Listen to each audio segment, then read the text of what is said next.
Kwingineko, hofu imeibuka miongoni mwa wasimamizi wa shule za kutwa za sekondari ya juu katika kaunti ya Kajiado kutokana na idadi ya chini ya wanafunzi waliofika shuleni.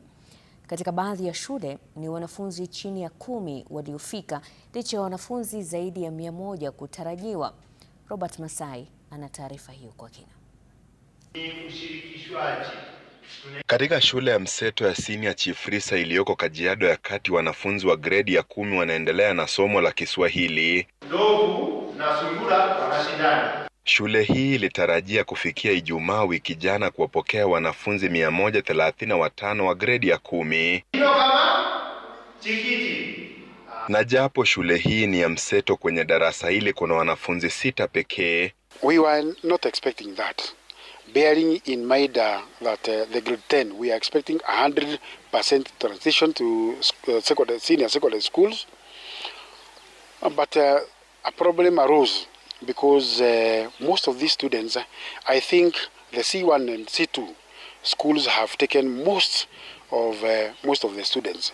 They are overfilling. Katika shule ya mseto ya Sainai iliyoko mjini Kajiado hali ni ile ile. Hapa wanafunzi 4 pekee ndio wameripoti kufikia sasa, na japo maandalizi ya kuwapokea wanafunzi hao imeshika kasi, ikiwemo kuongeza ujenzi wa madarasa zaidi, dalili za wanafunzi wa gredi ya 10 kuongezeka kwenye shule hii inazidi kuwa finyu. Our worry is we are offering the 2 pathways, STEM and social sciences.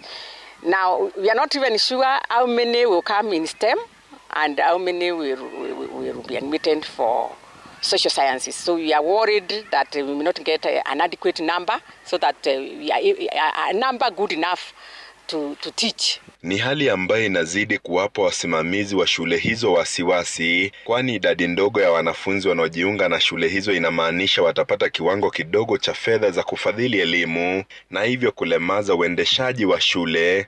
And without capitation, it will be very difficult to manage the schools with no resources, with minimal resources. And also bear in mind that constituting the classes will be a problem when we have very few students. They are coming in different pathways. Na kwa hivyo, even settling down is becoming a problem. Setting up the timetable, knowing who is going to take what, is becoming a problem. Maybe this will be a trend. We will have a very small school. We need to grow, and we have the infrastructure. We have got 8 classes right now. And then if we will not be able to get the numbers, we will have infrastructure but no students. Uchunguzi wetu kwenye shule mbalimbali unaonesha kuwa idadi ndogo sana ya wanafunzi wamejitokeza kujiunga na shule mbalimbali za kiwango cha C4. Kwa mfano, kufikia Ijumaa, shule ya Oltroto iliyoko Isinya ilikuwa imempokea mwanafunzi 1 kati ya 76 waliotarajiwa, shule nyingi zikiwa zimepokea wanafunzi chini ya 10 licha ya kuwa na mamia ya nafasi.